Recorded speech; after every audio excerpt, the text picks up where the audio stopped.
Bonsoir et bienvenue sur le plateau des écrivains et des mots où nous recevons ce soir Didier Delaroche. Alors, Didier Delaroche est ce qu'on pourrait appeler un auteur à succès. Son dernier livre, Amour, où es-tu, s'est vendu à plus de 200 000 exemplaires dès la première semaine. Alors, Didier Delaroche, c'est 25 ans d'expérience, 23 romans, c'est 4 prix littéraires, dont le Renaudot. C'est une traduction en plus de 8 langues, 12 millions d'exemplaires vendus au total. Bref, une véritable star de la littérature. On est à la fois heureux et fiers d'accueillir Didier Delaroche. Bienvenue Didier, on est ravis de vous accueillir. Allez, Bonsoir Serge. On se fait la bise. Bonsoir. Ça va Didier? Allez, installez-vous. Ça va, tout de Serge. suite. Alors, vous êtes bien? Tout Parfait. va bien. Il y a un Très petit peu bien, d'eau, il y a Serge. tout ce qu'il faut. On va commencer tout de suite cette émission avec une chronique de Fabienne Parot que, par ailleurs, vous connaissez, je crois. Nous sommes connus en Hippocagne, Fabienne et moi-même. Très bien. Eh bien, Fabienne, c'est à vous. On peut commencer. Alors, pour moi, Amour, où es-tu? Ce énième roman de Didier Delaroche ne fait malheureusement pas exception à la règle. Alors je pense que Monsieur Delaroche, ici présent, aurait mieux fait de se lancer dans la gestion d'une multinationale florissante, comme le font tous les cerveaux fraîchement sortis d'école de commerce. Il ne s'agit pas, Monsieur Delaroche, pour se dire écrivain, de faire vibrer la ménagère de moins de 50 ans, que je respecte par ailleurs, et qui mériterait bien mieux que ces mièvreries. Alors pour conclure, je conseillerais à tous nos lecteurs d'éviter à tout prix ce roman de plage, ou à défaut, de s'en servir de pare-soleil. Merci Fabienne. Je vous en prie. Des fois, c'est un petit peu comme ça, incisif. Un petit coup de griffe. Alors, tout de suite, une réaction sur qu'est-ce que ça vous inspire? Fabienne est une vraie chatte, mais j'ai envie de dire, la critique est aisée, mais l'art est difficile. Très bien. Bon. Alors, œil pour œil, dent pour dent. Alors, une question me brûle les lèvres, Didier. C'est votre 23e roman. Tout à fait, Serge. Donc il s'inscrit comme ça dans un parcours, est-ce qu'on peut dire que dans un sillon, je dirais, comme si, au fond, vous étiez un agriculteur du verbe. Je m'explique, vous semez de l'amour et au bout du compte, vous récoltez du blé. Est-ce qu'on peut dire cela? Très belle image, Serge, très belle image, je vous en remercie. C'est amusant parce que justement, j'évoquais cet aspect de la question il y a moins d'une semaine avec mon camarade Guillaume Lévy, et nous évoquions ensemble cet aspect de l'écriture.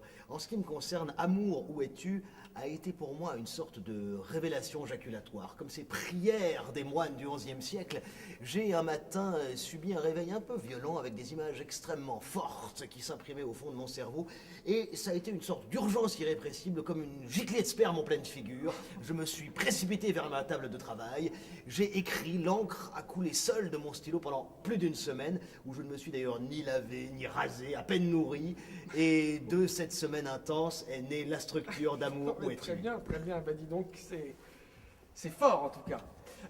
Je crois que c'est ce qu'on peut appeler l'élan littéraire, Serge. Très bien, très bien. Alors, on va tout de suite visionner un petit reportage qu'on a fait dans la rue. On est allé poser des questions sur votre livre. Ça s'appelle La question du jour, qui porte aujourd'hui, je vous pose la question, à votre avis? Sur l'amour, Serge. Bien entendu. Voilà, alors on regarde tout de suite ce reportage et on revient sur le plateau. Avec plaisir, Serge. Bonjour Didier. C'est avec beaucoup d'émotion que je pose la question du jour. Amour, où es-tu? On pose la question tout de suite. Monsieur? S'il vous plaît, monsieur? Monsieur, s'il vous plaît? Regardez avec vos questions là. Bien, on attend quelqu'un d'autre. Ah, pardon, monsieur, s'il vous plaît, s'il vous plaît.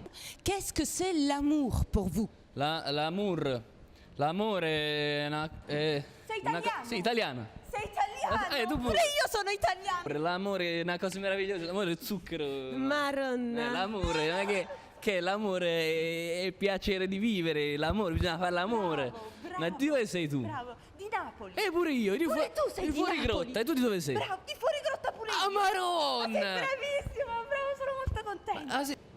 un message pour Didier. Didier, tu as changé ma vie. Comme quoi? Voilà, alors tout de suite, Didier, qu'est-ce que ça vous inspire? Dites-nous tout de suite, vous répondez. Ce qui vous passe par la tête. Comme ça. Aimer, c'est ce qu'il y a de plus beau, Serge. Très bien. Tiré d'une célèbre comédie musicale. Absolument. Vous savez, Serge, ce que nous venons de voir dans ce court reportage, au fond, c'est mon quotidien. Mais ce n'est que de l'amour. C'est ce que vous appelez de l'amour, Didier.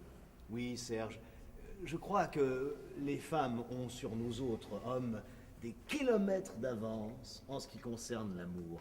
Elles ont cette générosité innée qui vient du fond de leur ventre et qui leur est propre aussi bien en tant que mère, que femme et même parfois que fille.